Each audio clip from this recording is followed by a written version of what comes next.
Oke, halo semuanya. Jumpa lagi dengan saya Yoli Agnesia. Kali ini kita akan lanjutkan pembahasan soal TIU CPNS pada part kelima. Jadi sebelumnya sudah ada 4 video ya mengenai TIU CPNS, maka sudah ada sekitar berapa soal itu ya? 20 soal ya, karena per partnya itu saya sediakan 5 soal.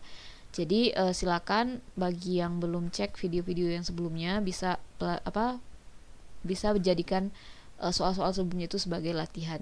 Jadi untuk memaksimalkan latihan kita, ketika saya tampilkan soalnya, teman-teman bisa pause dulu lalu kerjakan gitu ya. Nanti untuk pembahasannya bisa simak penjelasan dari saya. Oke, kita langsung aja mulai soal pertama. Oke, di sini kita punya bentuk kuadrat yang dikurangkan gitu ya. Dan dia tanya nih, berapa hasil 144 kuadrat dikurang 52 kuadrat? Nah, dalam mengerjakan soal ini ya, kita di sini dituntut untuk cepat ya, yang namanya TIU CPNS ya, yang namanya SKD CPNS itu selain dituntut ketepatan, kita juga dituntut kecepatan gitu. Tanpa kecepatan, walaupun kita tahu jawabannya, itu nggak akan menolong kita, maksudnya nggak signifikan menolong kita gitu. Karena selain kita tahu, kita juga harus cepat. Nah, untuk cepat kita tentu saja harus menguasai trik-trik tertentu lah ya untuk mengerjakan soal TIU tersebut. Nah, salah satunya di sini ini akan bentuk selisih dua kuadrat. Nah, pada bentuk selisih dua kuadrat yang berbentuk umum A kuadrat dikurang B kuadrat gitu ya.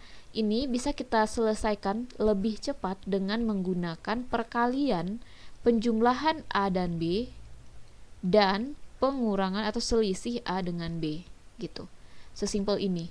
Misal deh kita kasih contoh 35 kuadrat dikurang 15 kuadrat sama dengan, tanpa kita harus cari 35 kuadrat berapa ya, 15 kuadrat berapa ya gitu. Kita bisa langsung cepat nih. Gimana caranya? Tambahkan 35 dengan 15 yaitu 50, lalu dikali dengan pengurangan 35 dengan 15 yaitu 20. 50 kali 20 adalah 1000. Cepat kan? Nah, hal itu juga yang akan kita lakukan di sini. Oke, kita langsung aja nih. Jumlahkan 144 dan 56 itu adalah 200 ini ya. 200 lalu dikali dengan hasil pengurangannya 144 dikurang 56.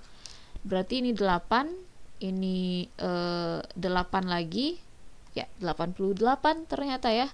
88. Oke, dikalikan 88. Cara mengalikan ini, kalikan aja 2 dengan 88 dulu, yaitu 176. Karena 88 tambah 80 kan 160. Nah, 8 kali 2 itu 16, jadi 176. Tambahkan nolnya. Itu 2, nol yang ini.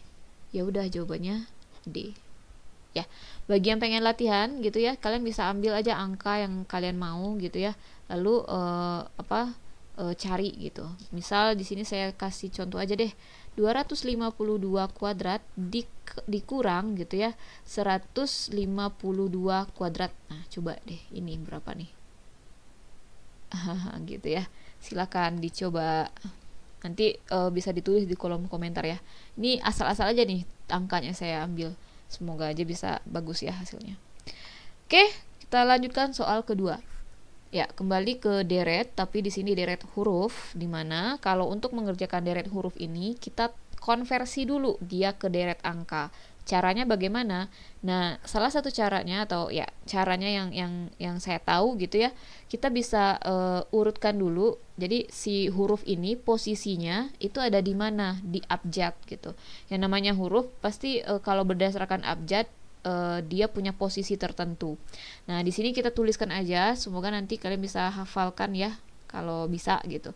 A, B, C, D, E, F, G, H, I, J, K, L, M, N, O, P, Q, R, S, T, U, V, W, X, Y, Z.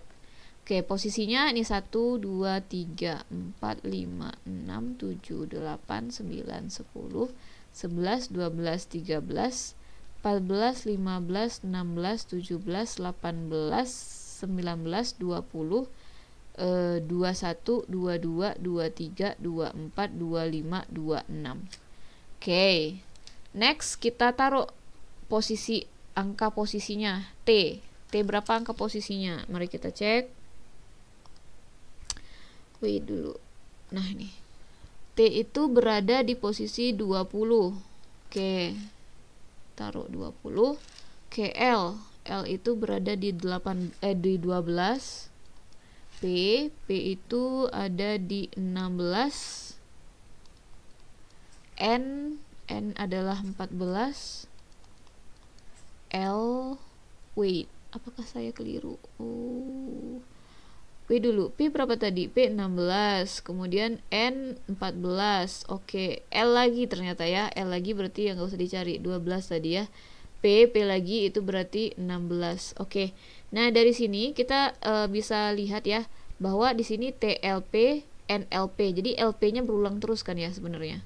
Jadi di sini kita pasti mencari angka huruf gitu ya yang pengulangannya itu dari T kemudian N terus apa gitu. Karena si LP di sini berulang terus, nanti pasti LP. Terus baru perulangan dari yang sebelumnya ini. Nah, sekarang berdasarkan angkanya, dia kan tadi 20.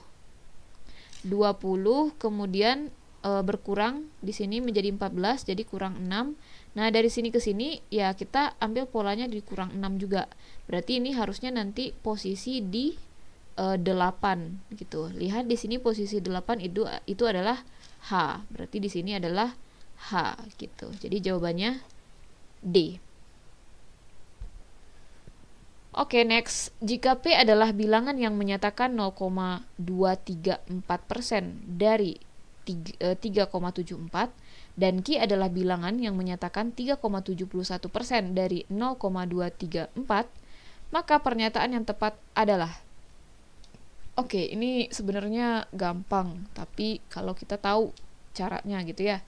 Oke, P adalah 0,234% dari 3,74 dan Q adalah 3,71%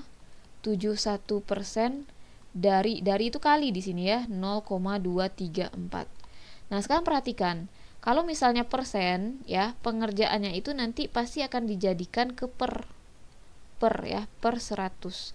Nah, perkalian pecahan yang per ini itu bisa disatukan, ini kan per 1. Nanti dia akan menjadi 0,234 kali 3 ya, dikalinya kali 3,74 per 100.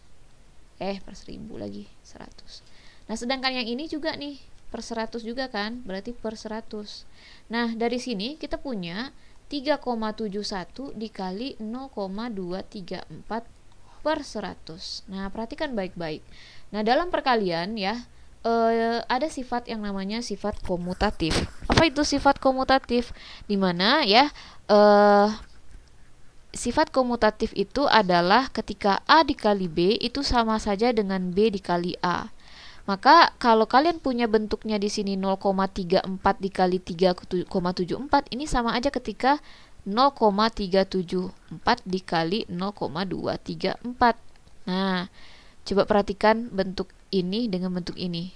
Sama mirip gitu ya. Perbedaannya hanya di angka 4 dan 1 di sini. Nah, sekarang mana yang lebih besar? 2 dikali 3 atau 3 dikali 3?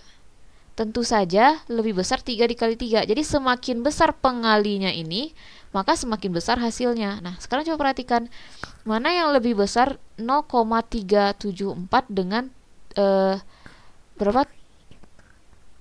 3,71. Sorry, ini saya keliru ya, ini nulisnya harusnya 3,74 di sini. Mana yang lebih besar 3,74 dengan 3,71? Udah pasti lebih besar 3,71 ya.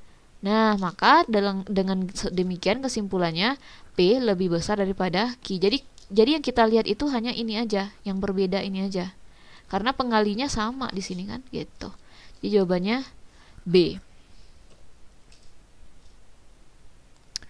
Oke, kita lanjutkan soal keempat. Fatur adalah seorang mahasiswa jurusan Teknik Industri mendapat tugas membuat maket berukuran 40 cm kali 30 cm dengan skala 1:80. Maka ukuran sebenarnya dari bangunan tersebut adalah, nah ini kayaknya kebalikan dari soal di part berapa ya, part 2 kalau nggak salah ya. Ya, jadi di sini yang diketahui itu adalah ukuran maket dan juga skala gitu. Nah, ingat lagi untuk skala 1:8 itu artinya 1 cm pada maket ya sama dengan 80 cm pada bangunan sebenarnya. Nah, sekarang coba perhatikan. Dia maunya ukuran yang sebenarnya pada bangunan. Jadi 40 cm pada maket, berapa senti pada bangunan? Ya udah, karena skalanya 80 cm gitu ya, 1:80. Ya udah, berarti untuk panjang kita anggap ini panjang, ini lebar gitu ya. Untuk panjang berarti 40 cm dikali 80 cm. Ya ini sebenarnya nggak ada satuannya ya. 80 ya ini 3200 cm. Nah, ini jadikan ke meter. Ingat lagi ya, kalau aduh ini jelek banget tangganya.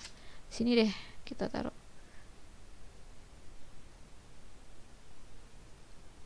Gini. Kilometer, hektometer, dekameter, meter, desimeter, sentimeter, milimeter gitu ya. Jadi dari meter ke desimeter dikali 10, turun satu lagi dikali 10. Jadi dari meter ke sentimeter dikalinya 100 ya, bukan 20. Dan pertanyaannya di sini bukan dikali ya, maksudnya bukan dari meter ke senti, tapi sebaliknya. Nah, kalau sebaliknya berarti kita makainya bagi ya. Oke, berarti di sini baginya 100 gitu. Oke, 3200 dibagi 100 ya, coret aja nolnya yang 2 ini. Jadi tersisa 32 meter. Next kita cari L-nya. Untuk L itu adalah 30 cm pada maket. Berarti pada yang sebenarnya dikali skalanya 80. Jadinya 2400 cm. Nah, jadikan ke meter. Ya, dibagi 100 dicoret nolnya 2 nih. Yaitu 24 meter. Jadi jawabannya adalah 32 dikali 24. Jadi E. Oke, soal kelima. Seorang penjahit mendapatkan upah 90.000 per hari, gitu kan? Jika ia mendapatkan upah tambahan sebesar 20.000 per jam apabila bekerja lebih dari 5 jam dan setiap hari Sabtu harus bekerja selama 8 jam, maka besar upah yang diperolehnya adalah. Nah, sebenarnya mungkin ini soalnya kurang ya. Jadi harusnya mungkin dia harus kasih besar upah yang diperolehnya selama seminggu gitu.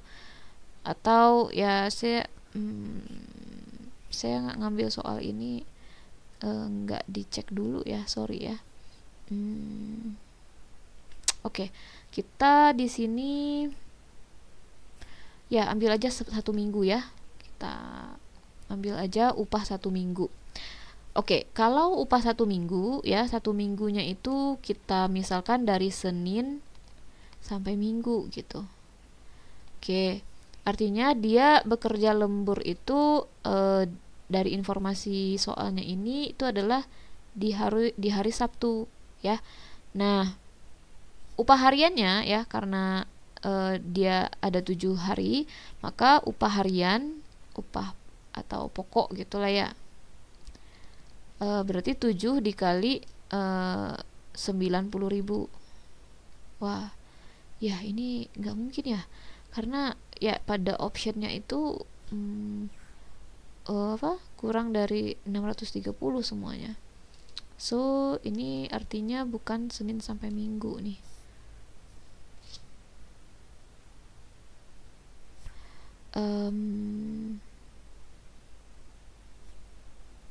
Oke, saya ya mungkin soal ini bisa kita inikan dulu, tangguhkan dulu gitu ya, karena informasi di soalnya ini kurang ya.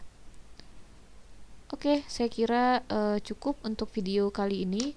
uh, kita sambung nanti di video selanjutnya ya. Terima kasih atas perhatiannya, sampai jumpa di video berikutnya.